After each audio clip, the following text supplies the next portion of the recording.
Ginoo manaa kaninyo, Manaa sa kanimo. pagbasa gikan sa Santos nga Ebanghelyo sumala ni Lucas. Himayaon ikaw, O Ginoo. May mga Saduceo nga miduol kang Hesus, kini sila mao ang nag-ingon nga ang mga patay dili mabanhaw. Nangutana sila kaniya, magtutudlo, nagsulat si Moises niining balaod alang kanato. Kung ang usa ka tawo mamatay ug may asawa nga nahibilin apan walay anak, ang igsuon ni adtong tawhana kinahanglan mga asawa sa byuda aron manganak sila alang sa namatay. May 7 ka managsuong lalaki ang kamagulangan naminyo ug namatay nga walay anak. Unya ang ikaduhang igsuon nangasawa sa byuda, ingon man ang ikatulo hangtod nga ang 7 ka managsuon nakapangasawa sa babae ug nangamatay silang tanan nga walay anak. Sa katapusan ang babae maoy namatay. Karon sa adlaw nga banhaw na ang mga patay, kinsa man siyang asawa nga silang tanan nakapangasawa man kaniya. Si Jesus mitubag kanila, ang mga lalaki ug babae niining panahona nagminyuay, apan ang mga lalaki ug babae nga angay banhaon ug magkinabuhi sa umaabot nga panahon dili na magminyuay. Sama sila sa mga anghel ug dili na mamatay. Mga anak sila sa Dios kay gibanhaw man sila. Ug gitin-aw kayod ni Moises ang pagmatuod nga banhawon ang mga patay. Sa bahin nga nagsaysay mahitungod sa sampinit nga nagdilaab, naghisgot siya mahitungod sa Ginoo nga mao ang Dios ni Abraham, Dios ni Isaac ug Dios ni Jacob. Kini nagpasabot na siya mao ang Dios sa mga buhi ug dili sa mga patay, kay alang kaniya ang tanan buhi. Pipila sa mga magtutudlo sa balaod miingon, maayong pagkatubag magtutudlo, ug wala na sila mangahas pagpangutana kang Hesus. Ang Ebanghelyo sa Ginoo. Dayon ikaw, O Kristo. Gusto ba mong malangit? Gusto dili. Ayaw na mo pagminyuay. Bitaw. Ngano man, kay matod pang Kristo didto sa langit, wa nay magminyuay. Managsuo na lang ta. Muratag mga anghel nya di na sadta mamatay. Mao ni ang mga pipila kamatuuran nga gisulti ni Kristo o gitudlo ni nato aron ta makaamgo ba nga kining ato dinhing kinabuhi mausab ni siya, dili na ni mao ang kinabuhi didto sa langit. Muna kinahanglan tang mahibaw unsaon pagpuyo adtong kinabuhia bisag ni apata dinhi. Si San Pablo sa usas iyang mga sulat niingon siya, hapit na matapos ang panahon, kamong namalit isipa nga dili na kamoy tag-iya sa inyong pinalit. Kamong naay balay isipang wa na moy balay. Kamong mga minyo, isipa nga dili na mo minyo. Ana siya.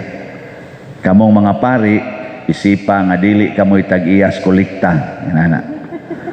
Ambot ni apil batog kamong na maligyag slat, isipa nga wa mo'y halin. Mao na nabisag na anatay halin nga 1,109 ka slots. Ato ning isipon. Apak day. 1,109 slots na gud atong halin.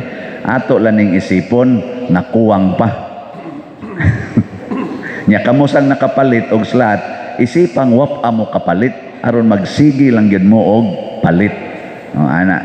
Ingkawa naman may kwarta pa dir, ibaligya ng imong yuta hasta ka na imong balay. Ngano man kay tugtuan na kas langit, wa na nimo kinahanglana. Di ba? Nya ingkaw nya pa dir og ipalit ta kog slot, kanay imong gikinahanglan. Ngano man kay nagtabang ka para monindot ang simbahanan, monindot ang simbahan ug madasig ang katawhan. Tan-awa ning tawo nga naggunob og simbahan, iyang gipanguha ang mga bulawan, ang mga unsa pa tong mga gamit sa simbahan, nya iyang gipangpatay ang nagtuo sa Ginoo. Kisay nga aning tawhanan gihisgutan sa unang pagbasa, si Hari Antioco, purting bangisa aning haria, mautong naingnan nga si kisayngan atong una niyang katong gipakaog karne ba nga tiguang Eliasar, patay in taon. Ang sunod kadto in taon kuan katong mama nga naipito kabuk anak gihurot gyud patay. Ana ingon ani siya kabangis, unsa may ending siyang kinabuhi? Oy, nagtikos ko sa suok, nagdepresyon. Unya niabot yung panahon nga nakaamgo siya, kay hapit naman siya mamatay, diha pa siya nagbasol, pagkadako sa akong sayop, nganong gigunob nako ang templo, nganong gipangpatay nako akong katong mga tao nga wa ra bagyo koy igong rason, tungod lang gyud kay dili sila sakop nako, ako silang gipangpatay. Nakaamgo in taon siya. Kita ra ba no usahay anha pa ta makaamgo kung hapit na ta mamatay. Kung naman ko daghang kailagod nga inighilog nako, moingon din, Pader, ako no kung mabuhi lang gyud ko, mudunit gyud ko sa simbahan. Ako sa ngunahuna nganong karon pa man. Ani adtong lagsi ka, sige lang kag agi-agi, porti nimong kwarta, adto sa inuman, adto sa sugalan, siging himo anang imong balay, siging palit og sakyanan. Unya karon nga di na magsilbi ang imong sakyanan, kay nag-wheelchair na ka, di na magsilbi ang imong balay, kay hapit din na kakakita, kay stage 4 na ka, karon pa ka mosaad, nga moingon nga, kung maayo lang ko, ayuhon lang ko sa Ginoo, mo donate yog ko. Ay, gapakauaw na lang ka. Di ba? Karon nga lagsik pa mo, donate. Karon nga lagsik pa ka, gubaan na ng imong kural, aron makaagi ng imong silingan, magpakpak na sila sa kalipay, kay maunay makapalangit nimo, dili ng pagsigig secured ang imong yuta, kanang imong mga tanom, ana, ay di na maong. Hasta ng imong kinabuhi, mutikos ra ka sa suok. Di ba? Ano mo day? Di mo mga matay?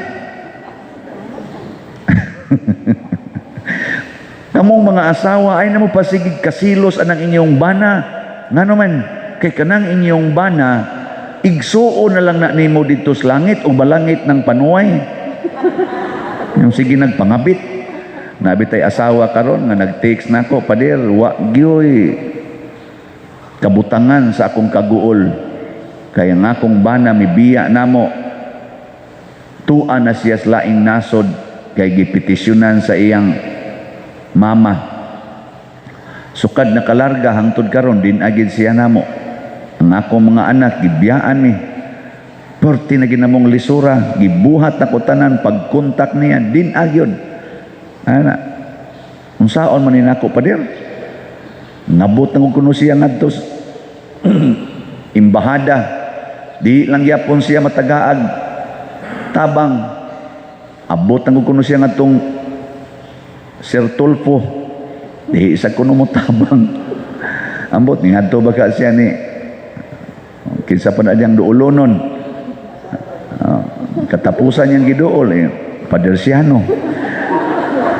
Nako ugako ning ugako ning tubagon wa na ra ba ni banab pastilan.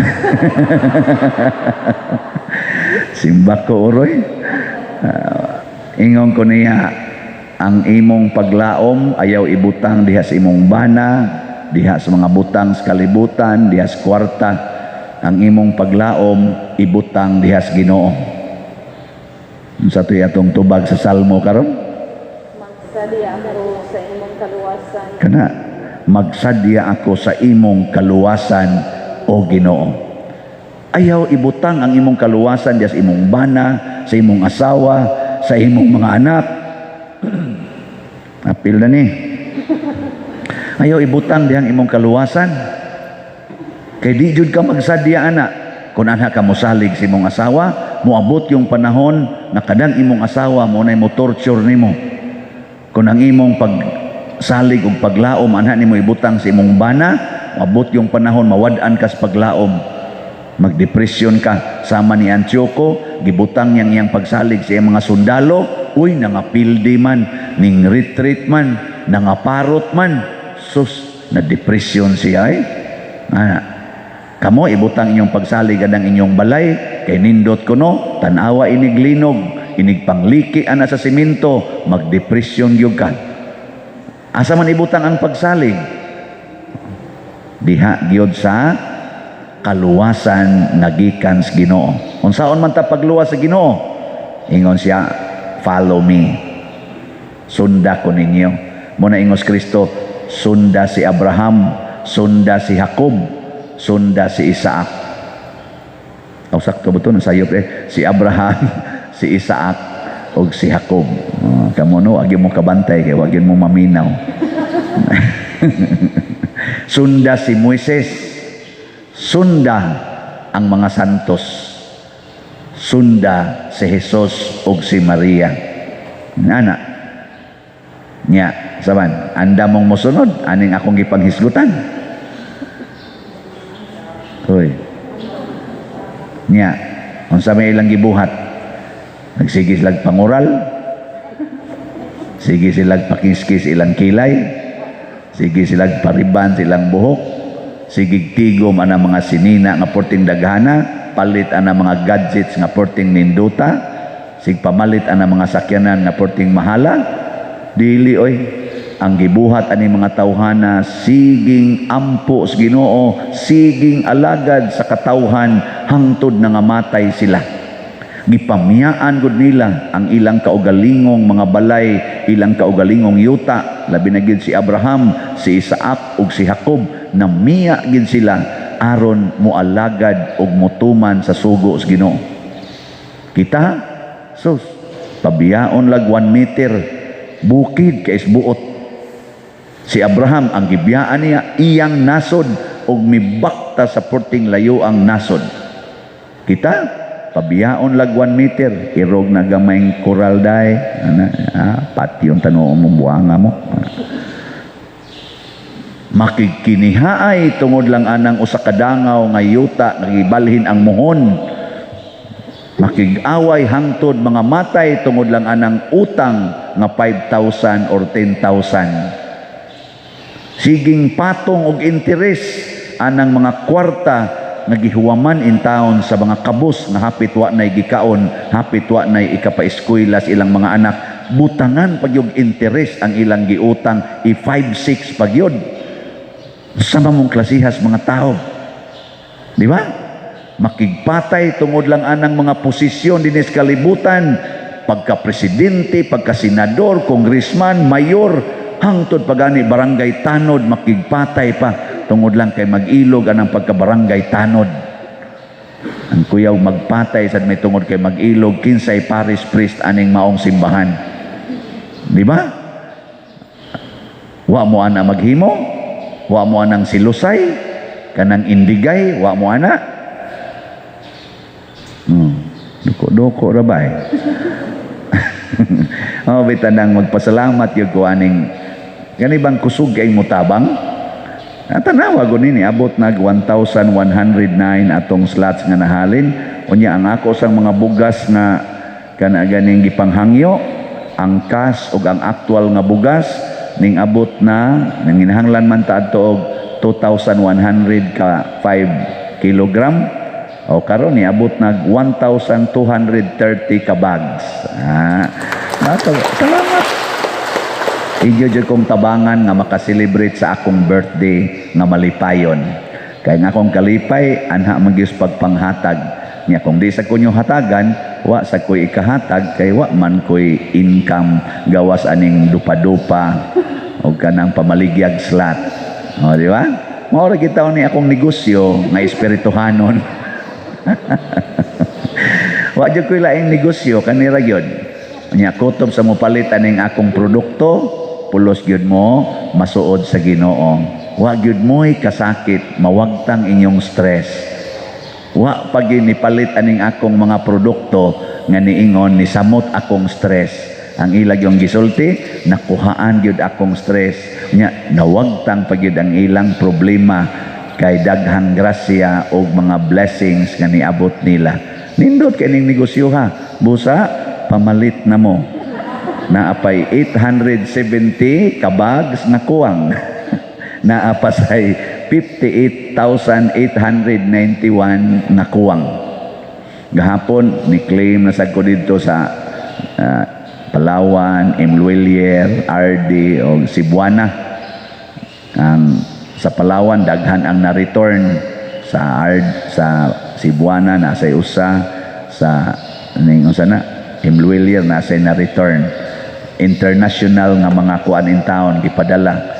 Sa pader di na magidinamo makita pader luoy sa kus nagpadala ba sige tawag paluap pader unsa man nakuha na nimo di makuha ang uban ngano man tungod sa kadaghan na sa nagsigig donate daghan na sad nga mga kwarta padala agencies nga mura na ba doubtful na ba di na sila mong release o nang kung mahimo diri na lang ipadaan ning akong mga contact persons aron dali ra na makuha kay ako murag branded na kay kuda pero ipadaan nga rin ako mas nindot idritso sa bangko pero daghan pa man gyud kayo ang musalig nako pero tungod kay di nila ma-explain nganong porting daghanang nang donate sobra na gud ni 100 million ang atong nadawat na nagod ni sa mga dul-duol na tingin 110 million da atong kapilin ha mo nang naglisod na karon og explain ang mga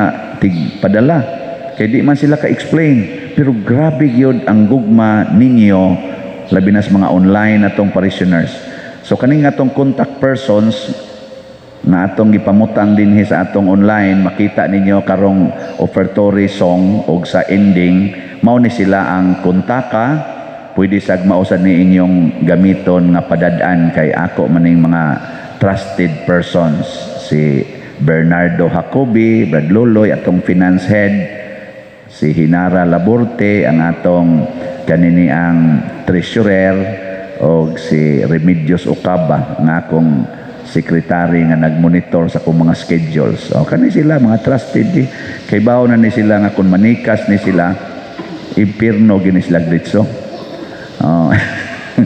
Mabiyaan gining asawa nga nagliktor-liktor na mga buutan ba kana lang tigay padadi para daghang kay na return katulo na gud din ako gisuway ingon padir di gud makita tungod tingali kay ni question na sila sa akong kana ganing credibility kay di na man gyud ma-explain pero nagpasalamat jud ko ani tungod kay ngano man grabe gyud ang pagbaha sa grasya mawa atong stress pero kamo sad mamalit awag tangon sa nas Ginoo ang stress mao na si Antioco na stress ngano man ang iyang kaugalingon iyang gitan-aw ang mga butang sa laing tao iyang kuhaon para sa iyang kaugalingon ako ma-stress kay kaning tanan ninyong gidonate ako ning gibalik nganhi sa atong simbahan sa katawhan sa Dios nga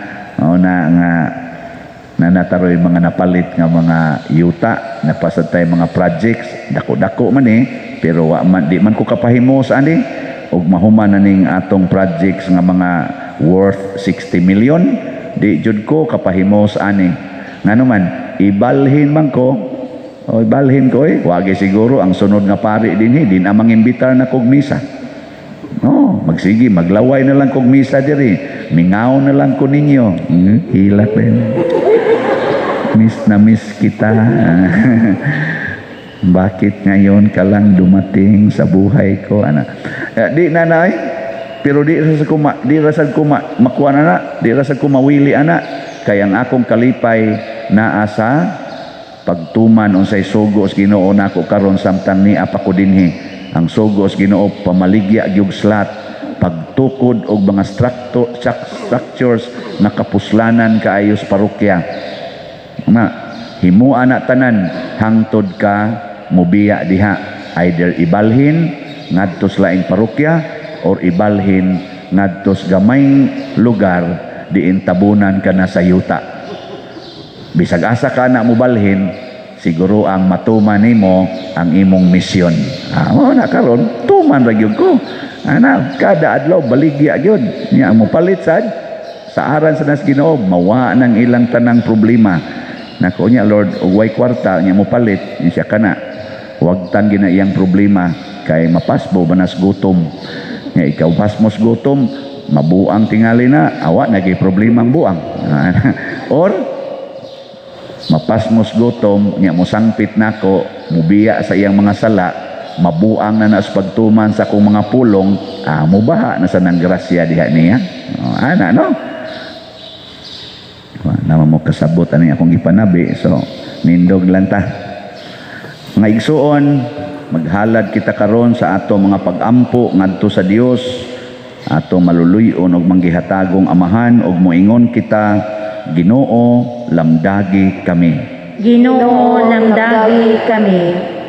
Nga ang atong simbahan maabtikong musangyaw o mupakaylap sa mga pulong ni Kristo, magampo kita sa Ginoo. Ginoo, lamdagi kami. Nga ang mga nangulo sa atong nasod, magmaamguhon sa pagpatinaw sa hustisya ug tunhay nga kagawasan, magampo kita sa Ginoo. Ginoo, lamdagi kami. Nga alang ni adtong nag-antos sa nagkalainlaing matang sa sakit, nga makabato na sila og hingpit nga kaayuhan ug kahupayan diha ni Kristo, magampo kita sa Ginoo. Ginoo, lamdagi kami. Nga ang mga nagalagad sa mga masakiton ug ubang hutong sa katilingban, makabaton kanunay og grasya sa paglahutay ug nga mapanalipdan sila, magampo kita sa Ginoo. Ginoo, lamdagi kami. Nga sa atong pagsaulog sa 500 years of Christianity, magmalampuson unta ang tanan nga kalihukan ilabi na sa mga parokya ug atong mapalawman ang atong pagtuo ug paglaom isip mga binunyagan, magampo kita sa Ginoo. Ginoo, lamdagi kami. Nga ang sulugoon sa Dios Teofilo Kamumot, obispo, mabayaw na sa kadungganan sa altar, magampo kita sa Ginoo. Ginoo, lamdagi kami. Nga ang mga proyekto dinhi sa atong simbahan nga pinaagi sa pangama ug pagiya ni San Vicente Ferrer, magmalampuson og mga manunta sumala sa atong mga giplano ug gipangandoy, magampo kita sa Ginoo. Ginoo, lamdagi kami. Nga alang sa tanang mga benefactors ug donors sa atong simbahan nga mihatag og finansyal ug lain-laing hinabang ug sa tanang mga nagtrabaho dinhi sa atong mga proyekto, nga hatagan unta sila sa Ginoo ug daghan pang mga grasya sa ilang kinabuhi. Malikay sila sa mga kadautan ug mulampos unta ang tanan nilang mga paningkamot, magampo kita sa Ginoo. Ginoo, lamdagi kami. Nga ang tanan nga mipanaw na sa laing kalibutan, makatagamtam na sa kinabuhing walay katapusan, magampo kita sa Ginoo. Ginoo, lamdagi kami. Ginoo, among manggihatagon og maluluyon nga amahan, dawata kining among mga pangamuyo nga gituboy dihas gugmag pagtuo, pinaagi ni Kristo nga among Ginoo. Amen.